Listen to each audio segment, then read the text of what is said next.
नमस्कार दोस्तों, आप सभी को स्वागत है गौतम बुद्ध की और एक नए कहानी पर। आज की कहानी आपकी जीवन के लिए बहुत ही महत्वपूर्ण और ज्ञानवर्धक होने वाले है।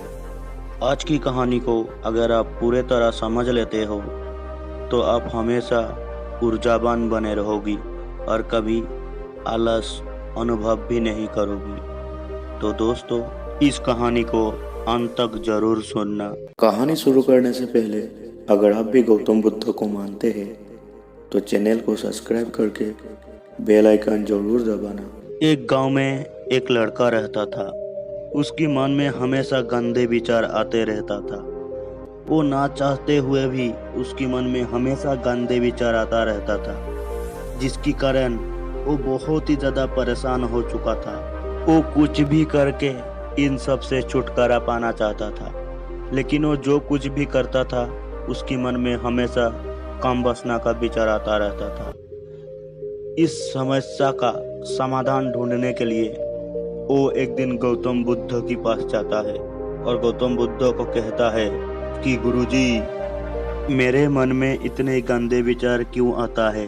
मैं नहीं चाहता हूँ कि मेरे मन में गंदे विचार आए, पर मेरे मन में हमेशा काम वासना का विचार चलते रहते हैं और मैं इन सब के बारे में सोच सोच के बहुत परेशान हूँ। मेरे ऊर्जा और समय ये सब सोचने में ही खत्म हो जाते हैं और इन सब विचारों के कारण मैं कभी शांत नहीं रह पाता हूँ। उस युवक की बात सुनकर गौतम बुद्ध मुस्कुराने लगा और उस युवक से पूछा, क्या तुम्हें पता है ये काम वासना होती क्या है? युवक ने कहा, गुरुजी, मैं ये तो नहीं जानता हूँ कि ये काम वासना होती क्या है, लेकिन ये जरूर जानता हूँ ये जो भी है बहुत बुरी चीज है। फिर गौतम बुद्ध ने उस युवक से कहा, सबसे पहले तुझे ये समझना है कि प्राकृतिक रूप से जो भी चीज हमारे अंदर है वह बुरी नहीं है। हमारे जीवन में उसकी कुछ ना कुछ जरूरत है। काम वासना कोई बुरी बात नहीं है। यह तो हमारी एक मन की भावना है जो हमें किसी ना किसी कमी चीज का एहसास करवाती है और फिर हम उस चीज को पाने के लिए आकर्षित हो जाता हूँ। जैसे अगर तुम्हारे पास धन की कमी है तो तुम्हें भी धन पाने की वासना उत्पन्न हो जाएगी। वो वासना कुछ और नहीं, बस एक प्रकार की कमी है जो कि एक प्रकार की जरूरत का एहसास है, और जब ये जरूरत शारीरिक हो तो हम इसे काम वासना का नाम देते हैं। युवक ने गौतम बुद्ध से कहा, गुरुजी, मुझे काम वासना की तो मतलब पता चल गया। अब मुझे ये बताइए कि काम वासना आती कहाँ से है और कैसे आती है? गौतम बुद्ध ने उस युवक से कहा, पहले तो तुम ये जान लो, ये कोई से आती नहीं है। यह तो हमारे शरीर के अंदर ही होती है और इसका होना भी जरूरी है, तभी तो मानव जाति का विस्तार होगा। तभी युवक ने गौतम बुद्ध से कहा, गुरुदेव, जब ये हमारे अंदर ही है और ये जरूरी भी है तो फिर लोग इसे गलत क्यों बोलती है? बुद्ध ने युवक से कहा, यही तो सबसे बड़ी समस्या है। लोगों ने काम वासना को गलत तरीकों से सोच लिया है। इसको छुपाने की और दबाने की कोशिश करती है। काम वासना गलत नहीं है, बल्कि काम वासना को गलत तरीकों से प्रयोग करना गलत बात है। लोग जिससे प्रेम करती है बस उसी के लिए जीने लग जाती है। उसे पाना ही अपना लक्ष्य बना लेते हैं और उसी के बारे में हमेशा सोचते रहते हैं, पर यह सब गलत है। गौतम बुद्ध ने युवक से कहा, क्या तुम्हें पता है जानवरों में भी काम वासना होती है? युवक ने उत्तर दिया, हाँ गुरुजी, जानवरों में भी काम वासना होता है, क्योंकि जानवर भी तो अपने पीढ़ी को आगे बढ़ाएगी। तभी बुद्ध ने कहा, तो फिर हम लोग जानवरों की काम वासना को गलत क्यों नहीं कहते हैं? युवक ने कहा, मुझे नहीं पता महात्मा, आप ही मुझे बताइए इसके बारे में विस्तार से।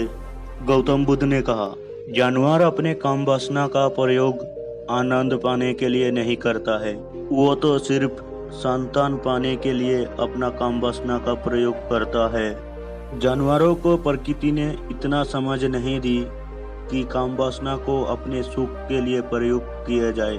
हम इंसानों ने ही काम वासना को अपना सुख का साधन बना लिया है, जबकि प्रकृति ने हमें काम वासना को अपने वंश को आगे बढ़ाने के लिए दिया था, लेकिन इंसानों ने इसे अपने जीवन का परम लक्ष्य बना लिया है और इस तरह से काम वासना का बेलगाम हो जाना गलत है।